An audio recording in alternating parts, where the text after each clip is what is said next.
Hey guys, it's your girl Kizzy Rock, and yes, Kizzy Rock is my birth given name. Happy Wednesday, guys. I want to say hey to all my subscribers, new as well as seasoned. I got a word for you. Tap in. Happy Wednesday, guys.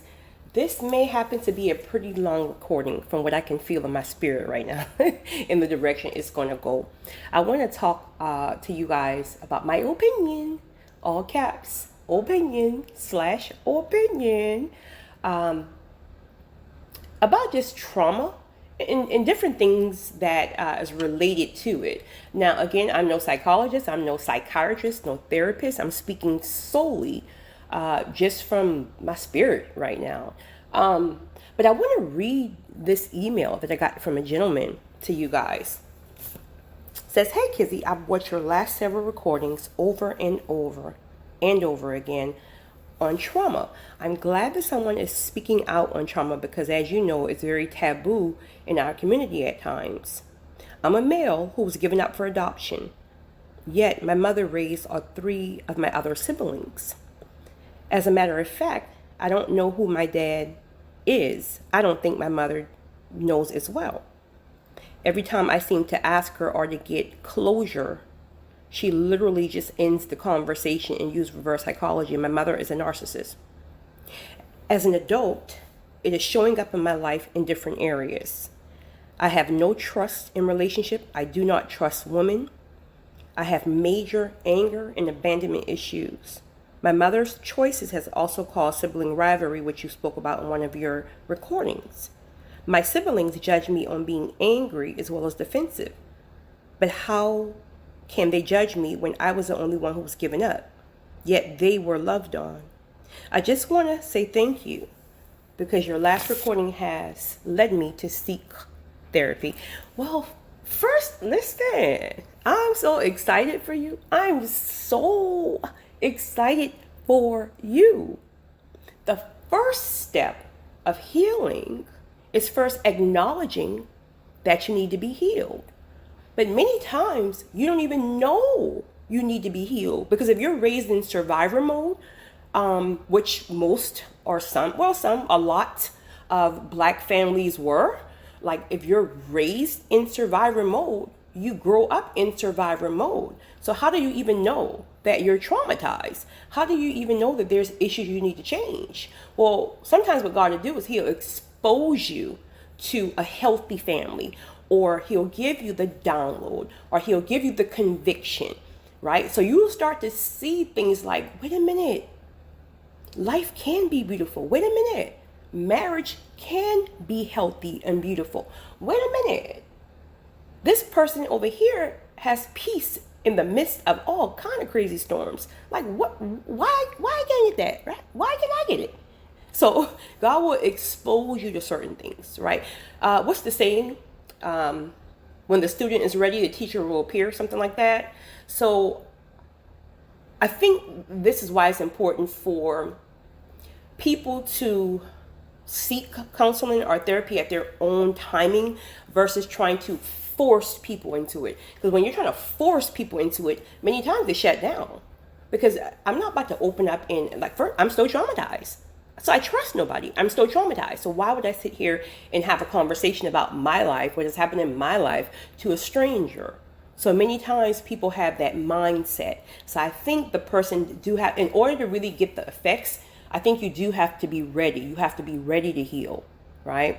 So I think therapy is amazing, but I am one of those people who believe, in my opinion, God got to be up in that mix.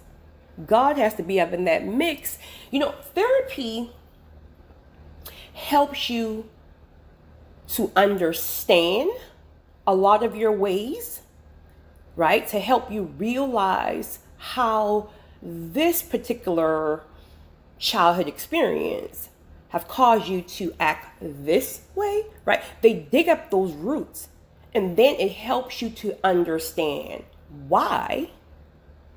But it doesn't heal you. It just exposes. And then, of course, they give you tools.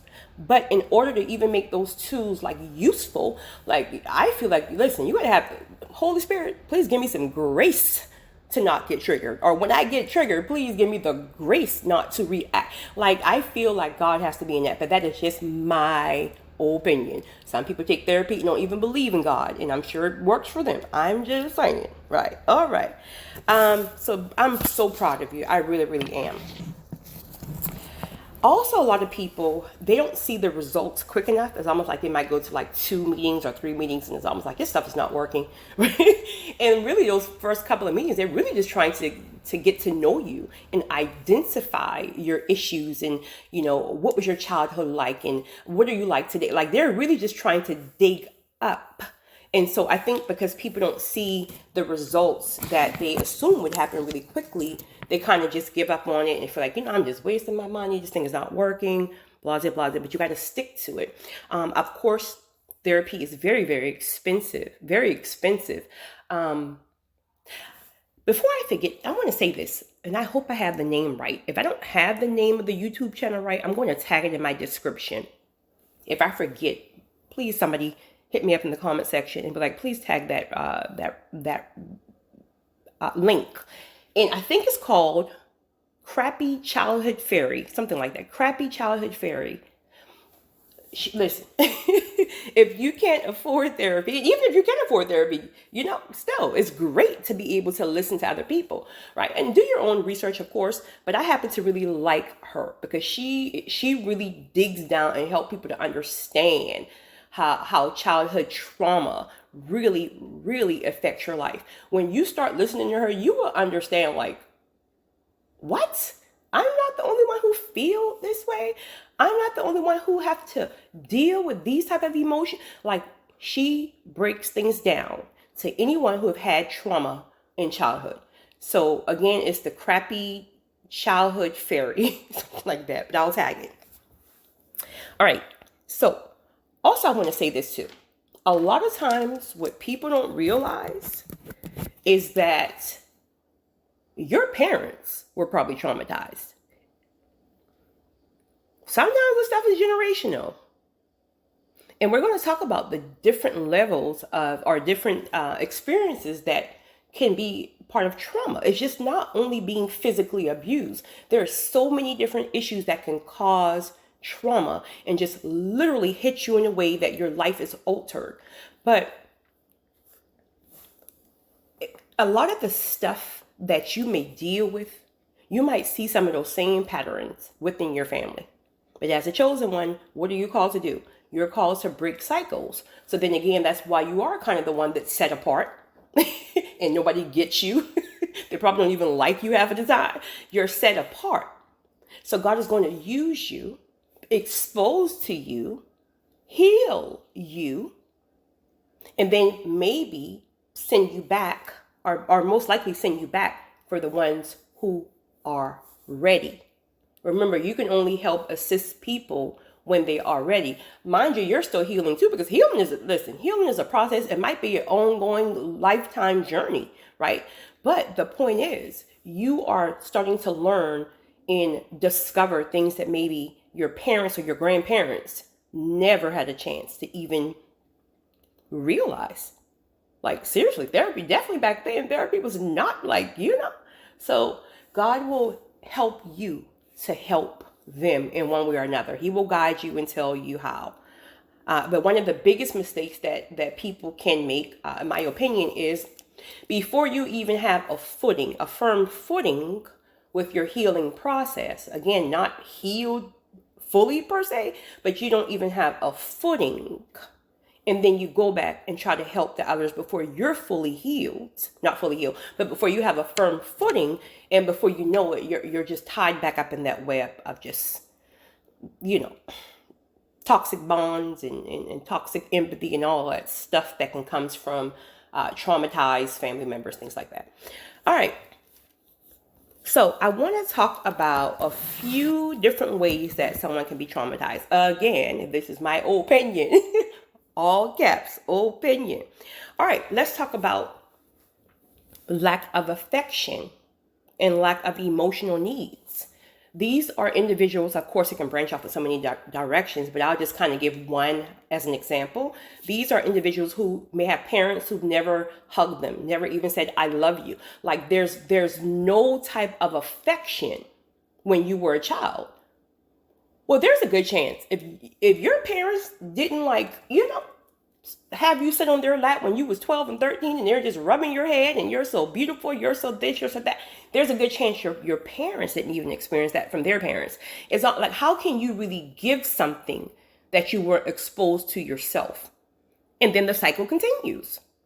So then all of a sudden you get a tap on your shoulder, the chosen one, like, wait a minute, I don't think that was right. I think I think children are supposed to experience love, attention, and affection. So tap, tap, tap, tap, tap. I'm going to introduce you along the way to a family that is healthy and whole and affectionate. You will probably feel like the oddball out. You're going to think they're insane. You're going to think they're crazy. Like, why is this girl sitting on her daddy's lap and she's 14? And all along, that's the way it really should be. But the trauma have you looking at it like an old sick, perverted way. And the truth of the matter is, that's your trauma mind speaking. So that shows up in relationships because now you may meet the person who is affectionate and you're just like, you know, please don't touch me. Could you please go on the other couch? Right? So these are all different ways that can show up in your now relationship or even marriage. Next thing. Well, I actually said this. Trauma is not always physical. But even for individuals who were given up for adoption, like you, my friend, think about all the issues this can bring on. Especially in your case, right? Because it's one thing if all the children are given up, which is still trauma, right? Because that's abandonment and that's, all that stuff. But to think that I'm the only one who was given up, the only one, that will make you feel like, well, what's wrong with me, right? Something definitely has to be wrong with me because you raised the other three. Then you said, my friend, that she really this was in the second email. You said that she really loved the dad of your three siblings, but you have a different dad. In fact, you may not even know who your dad is, but she hated your dad. So you feel like she kept the three because she really loved their dad and I guess hoped that he would come back. And with you, when she saw you, she sees your dad and she hates your dad. That's very common, more than what people want to talk about. That happens a lot when the mother does not like the dad that she chose, I guess most times maybe.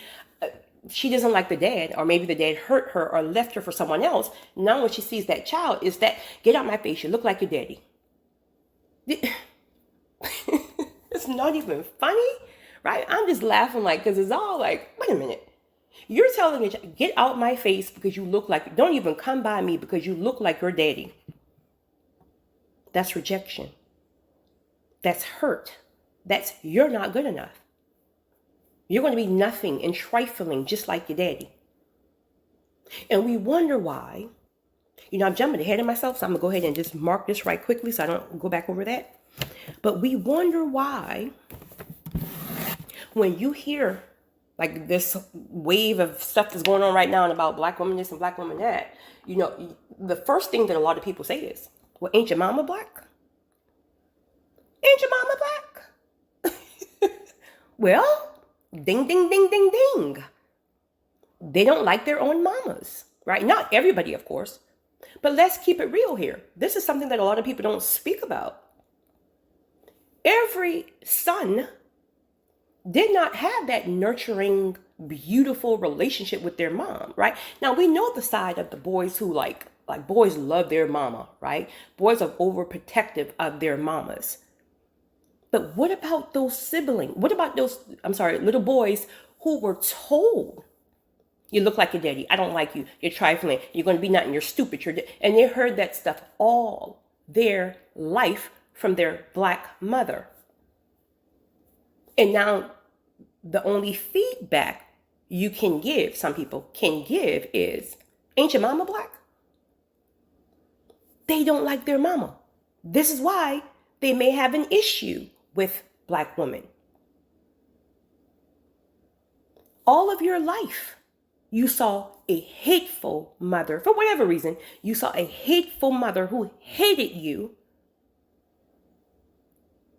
And you want a child to distinguish, like, okay, well, this is a mother who is maybe traumatized herself, and all women aren't like this. Maybe she's just such and such, but I'm sure there are other women in the world. You're asking a child to make sense of that.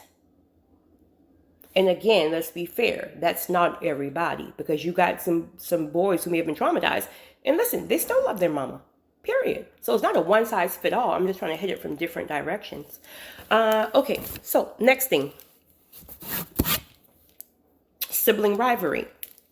Well, of course, this can go in many different directions. This can go in the sense of what you were talking about, my friend, in regards to your mother raising the others, not you, whereas now you're looking at them side eye, like, they're looking at you side eye, like, why are you always causing problems? Why are you always so angry? Why every time there's a family event, you're the one that's throwing tables over, and they don't even get it.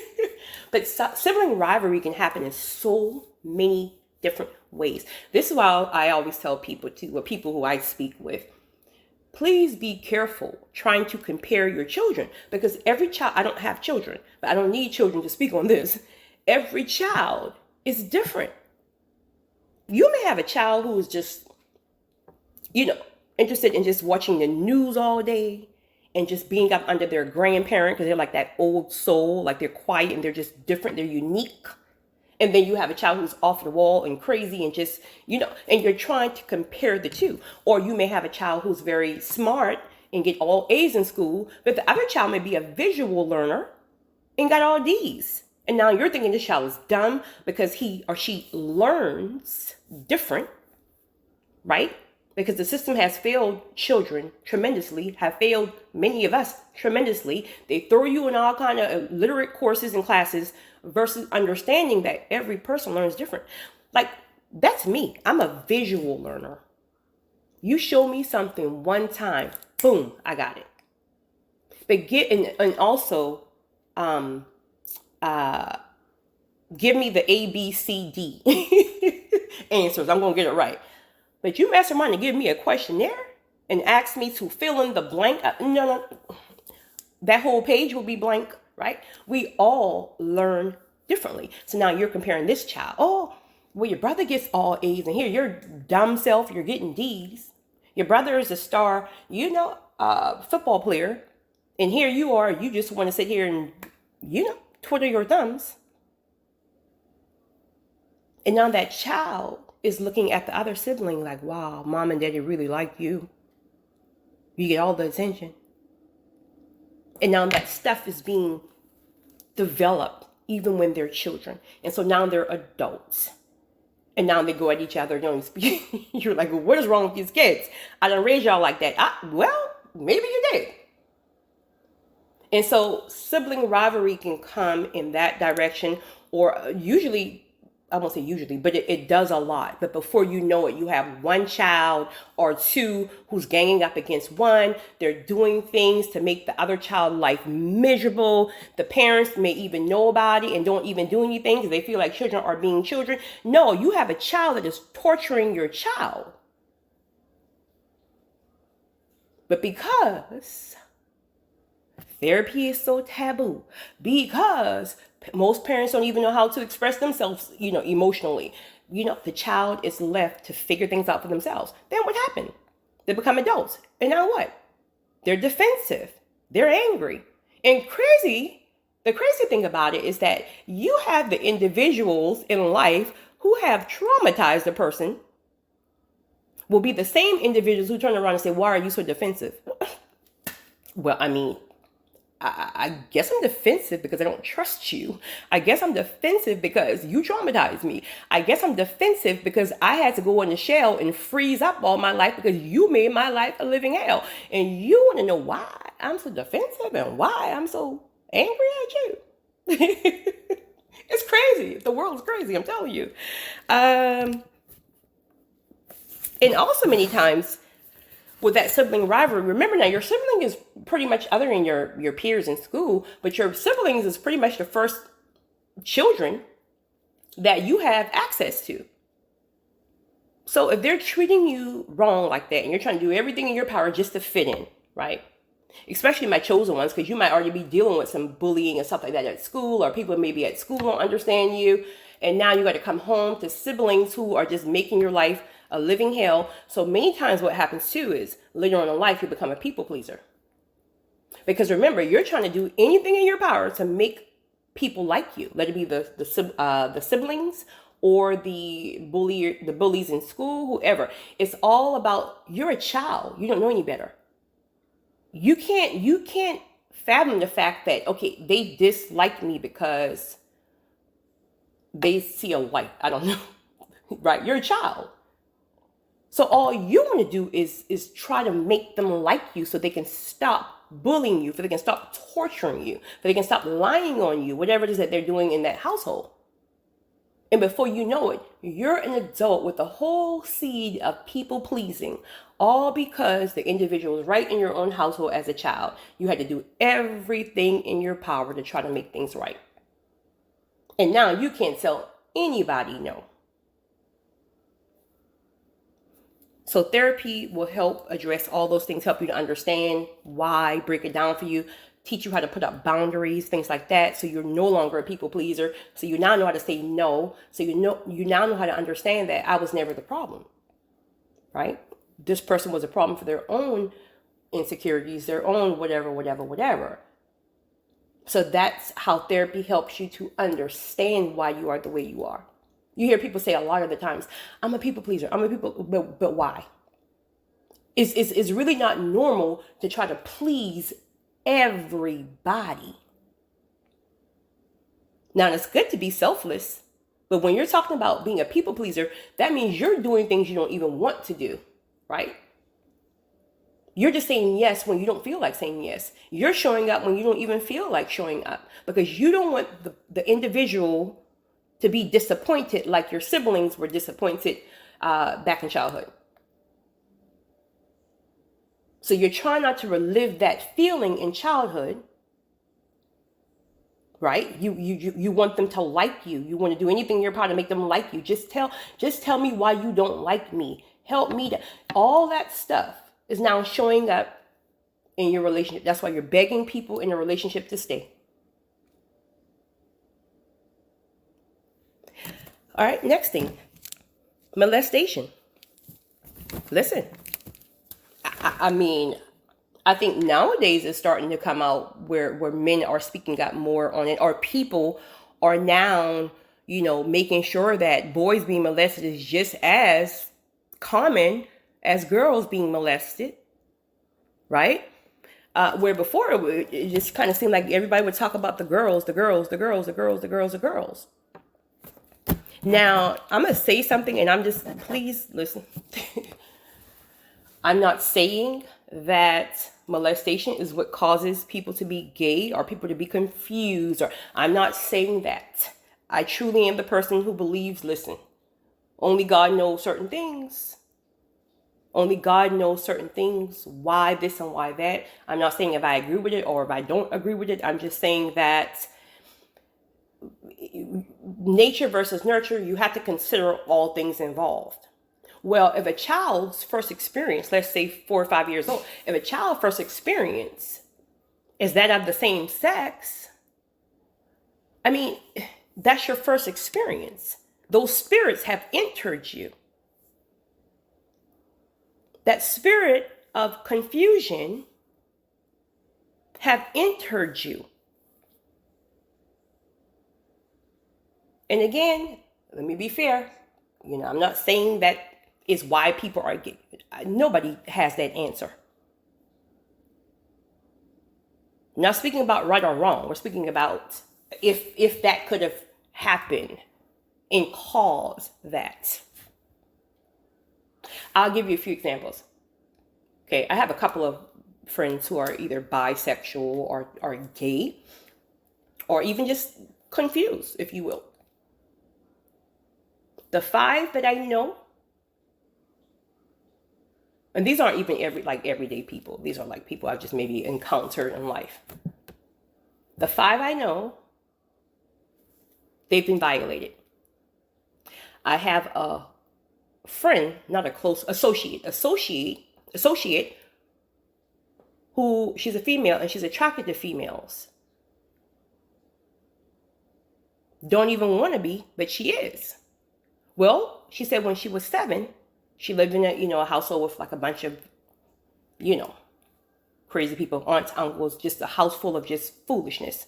And the uncles would literally have her, these are 7-year-old kids, her and her cousin, who was a female, perform oral sex on each other. First experience, spirits transfer, spirits manifest. I have another person I know who's also a female, attracted to females and do not want to be, but she was molested by a male. And in her case, she don't trust men at all. She don't feel safe around men at all because that was her first experience, which was traumatizing. And this was from a guy who was supposed to really be there to protect her. But instead, he traumatized her. So she only feels safe with women because a woman didn't hurt her. I have a guy who I know who is bi. He was also traumatized by, I think it was a cousin or an uncle or something like that. Don't want to be gay. He actually told me, he said, Kizzy, if you could give me a pill. Well, we were having just an authentic conversation, right? Because I judge nobody. I don't even have to agree with your lifestyle, but I'm going to love on you, period. Because the same way how we sit here and judge somebody about being gay and they're struggling with a certain sin, they can take that same finger and point it back to you. Well, okay, I'm gay, but you're shacking. I'm gay, but you're having sex unmarried. I'm gay, but you're a liar. I'm gay, but you're a gossiper. You see what I'm saying? But for some reason, that particular sin is just seemed like it's in a world of its own. But we were having a conversation, and he said to me, he said, Kizzy, if you could give me a pill right now, if someone could invent a pill right now to take these feelings of being gay or bi away from me, I will swallow that pill and almost OD if you have any more on those pills. So a lot of the times, it's not that people even want to be gay. I mean, some are fine with it, right? They accept their lifestyle and they're living their life. But there are some people who are not, and they're struggling. And they can't even revert back to the fact that, wow, maybe something could have happened to you in childhood. And guess what? Maybe it's something you don't even know. Sometimes, could it be? I'm not saying it is because I don't know. Could it be generational curses? Generational spirits. I'll say curses because someone who's gay, they help me to understand that generational curse, if you will, when you're speaking about gay, it almost makes them feel like they're cursed, like you're cursed, versus generational spirits. Again, spirits transfers down the bloodline.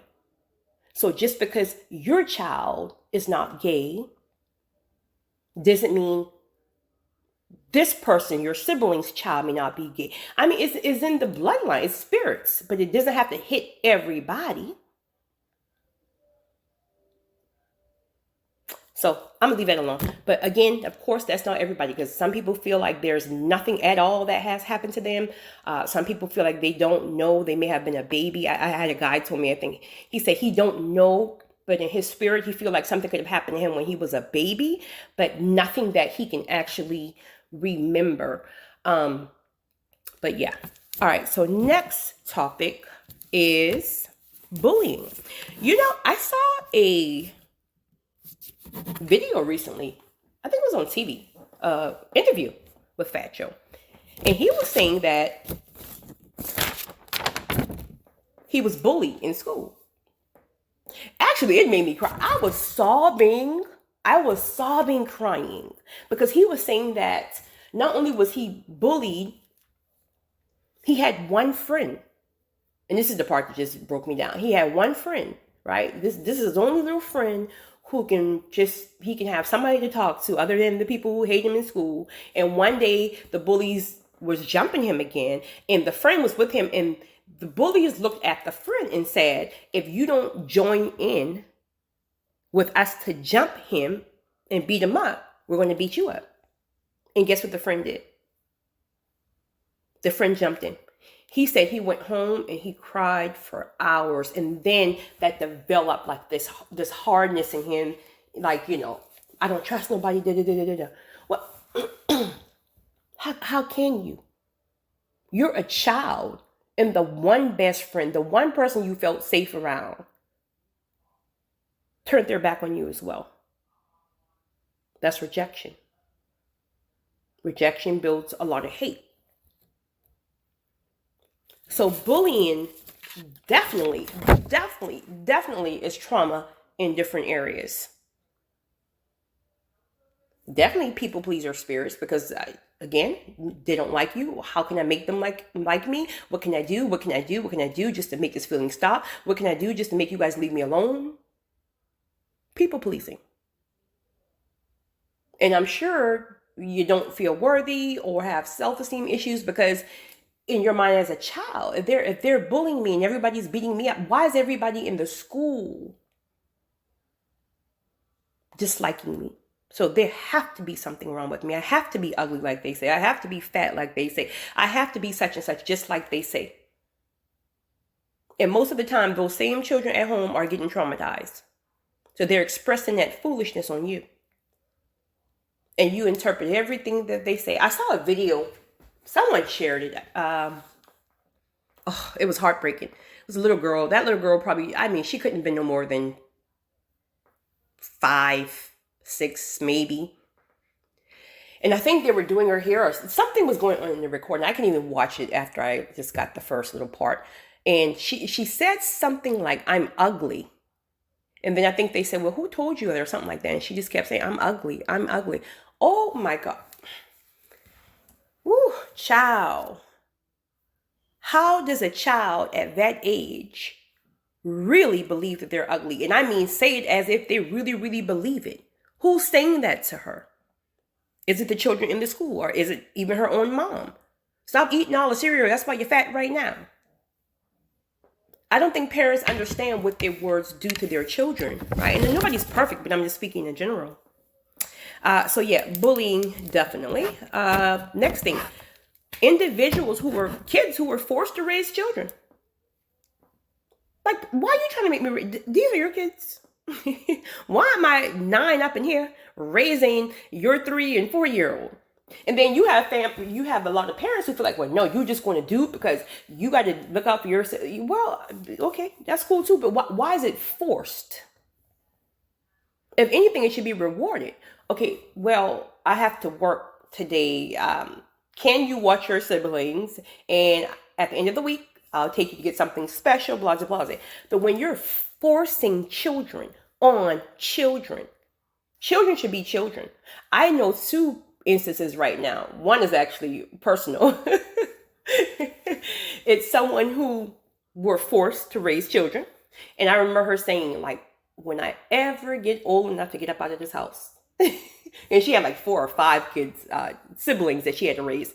And I think she was only like 12 at the time, but her mom had her like really, really trained well. Like she would clean it. I'm not even saying that it's good, but I'm speaking in general. She would clean that house. Those kids would be spick and span clean. Like the food would be at 12 years old. But that same 12-year-old said, the day I turned 17 or 16, I can go off to college, I'm gone. And guess what? She did. And now she's 24. She's gone. She's gone.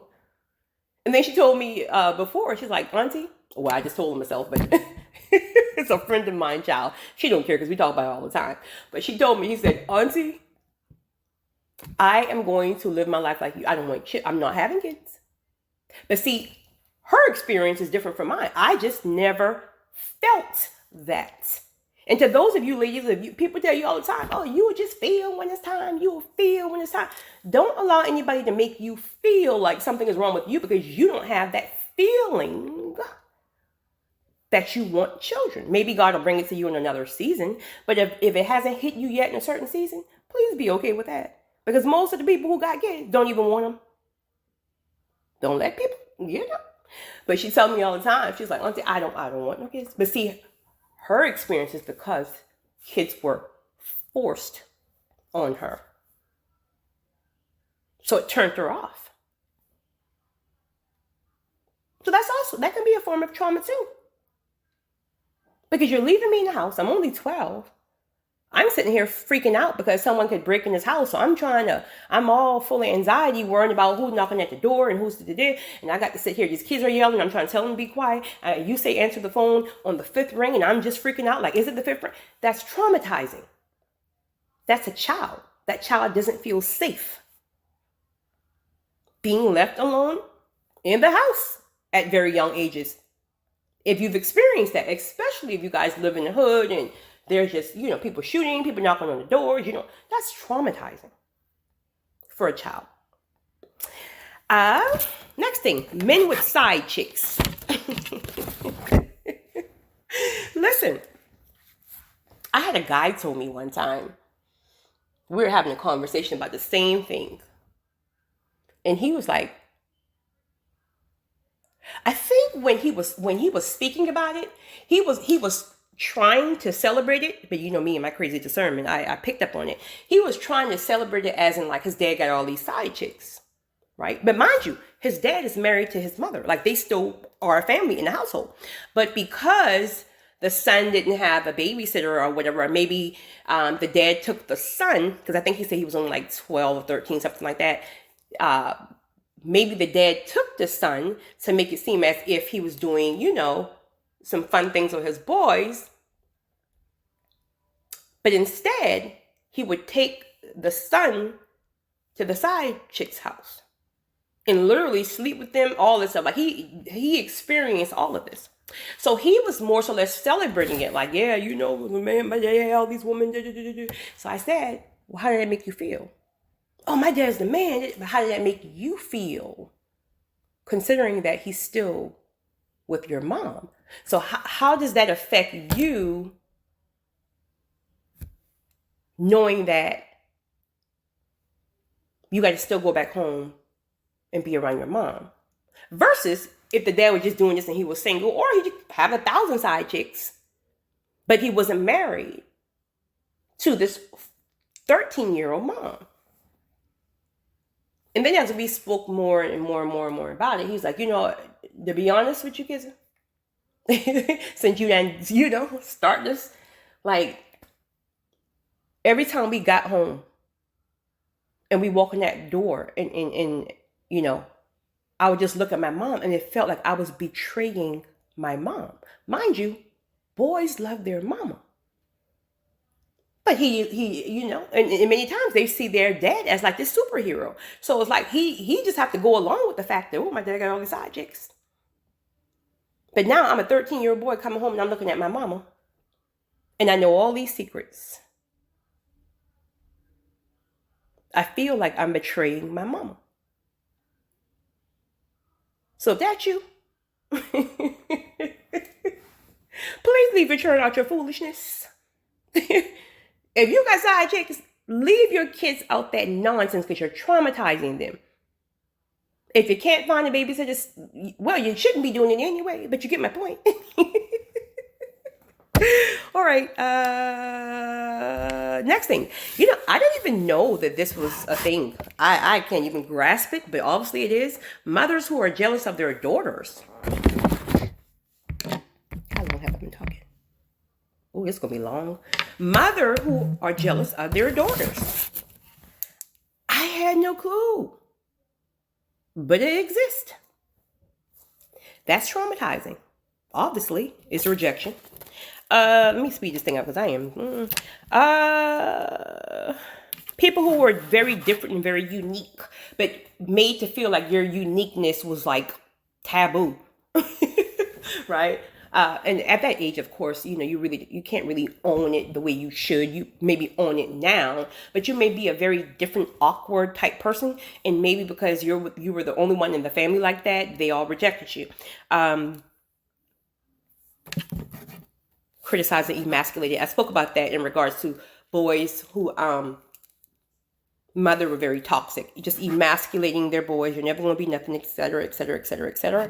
Of course, father wounds, without a doubt. Your father was not there, boys and girls. With girls, it's like that abandonment issue, that longing. Or sometimes with boys, they turn out to be very, very angry, but they'll have it like, well, I don't care, I don't even care about that dude. Like, I don't care, I ain't got no daddy. The streets is my daddy. But it's anger. You can tell it's anger. But of course, they can express that like that.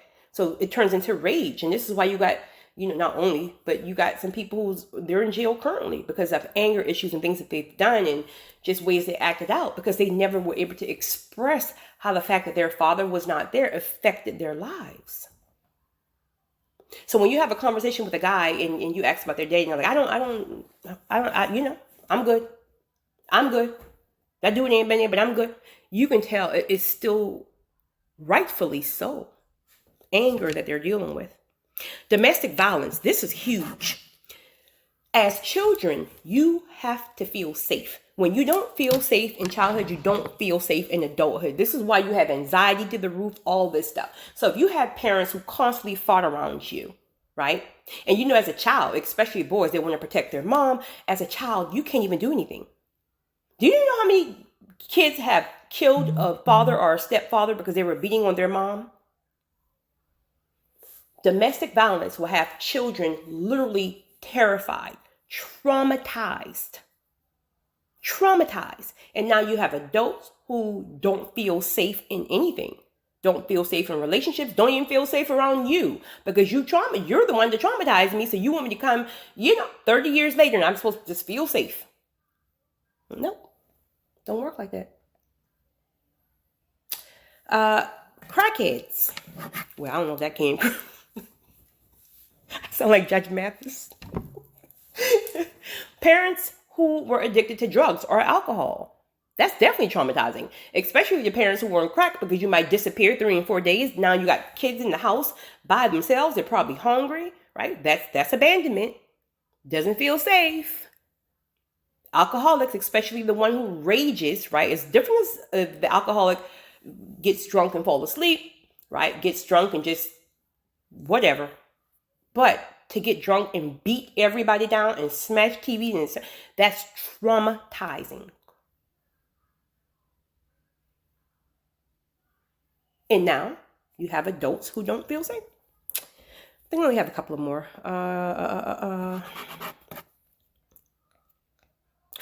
When you're I don't know, but I had a few people give me a few things that they were dealing with. When you have step parents who are forced on you, right? It's almost like you don't have to say because you're a child. Like you're just going to like your new stepmother, you're going to like your stepdaddy, and you better smile the whole time. And you're still grieving over the divorce of your parents, and you're sitting here like trying to like express yourself. And it's like, I don't want to hear it. You're just a child. Do what I say. God. Woo, child. We need to be healed. Last thing actually, I think. Oh, this is major.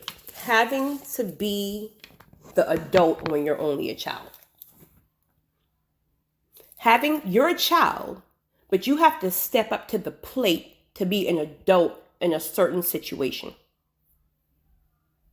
Because either no adults were there, or because maybe your parents were emotionally available, because maybe they have been traumatized themselves for a situation. Let's just say, for example, I don't know, a divorce just happened and your mother is breaking down. I'm talking about on the floor, can't get up. She's hurt, she's lost, she's traumatized, she's screaming that this man left her. And you're a child who is literally trying to help your mother feel better. You're stepping up to the plate to be the adult. You're 8 years old, but you are consoling a parent who is traumatized. Therapists would always would tell you this as well. Children should never be put in a position where they have to become the adult about something. And sometimes not even intentional. I remember I was put in a situation when I was 15. And no one put me in that situation, but I stepped up. I've always been very wise and like this old soul. I stepped up to the situation, and that thing traumatized me so bad at 15 years old that it is still something I will not go around. Children should never be put in a position of an adult, ever. So, there you have it, guys. If you guys have anything you would like to say, then please do so in the comment section. I'm going to also tag the Crappy Childhood Fairy recording. And then in the community page, I'm going to also put one of my friends. She's speaking a lot on mental health. I'm so proud of her because she's like really shy, and I've been on her for years to start making YouTube recordings, and she just started, and she's a natural, and she's speaking about mental health, which is so important nowadays. So you guys just keep being strong. Know that you're not alone. Know that this is a process. Know that no one ever said this thing will be easy, but keep walking with God. You guys have a great one. It's your girl, Kizzy Rob.